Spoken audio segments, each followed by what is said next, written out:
fuel ka, sabihin, naghihirap na ang buong Pilipinas. Tinanong siya, kausap ko sila eh, siguro baka tinover, tapos bumalik. Talagang tinutukan sa binaril itong ating victim. Tesla. Tapos sa wellness. Ayon sa pulisya, natukoy ang suspect sa tulong ng mga saksi, backtracking ng mga So kaya riyan, ano bibili mo? Tesla rin? Ha? Bibili kayo ng Tesla? Siya ng kaso murder at nang maglabas ng warrant of arrest ang korte, nagtago umano ang suspect sa Masbate.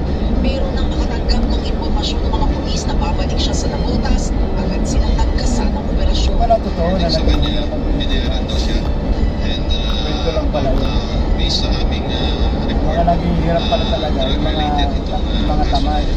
doon sa report na during that time, 99 Mga ayaw magtrabaho. Sinubukan naming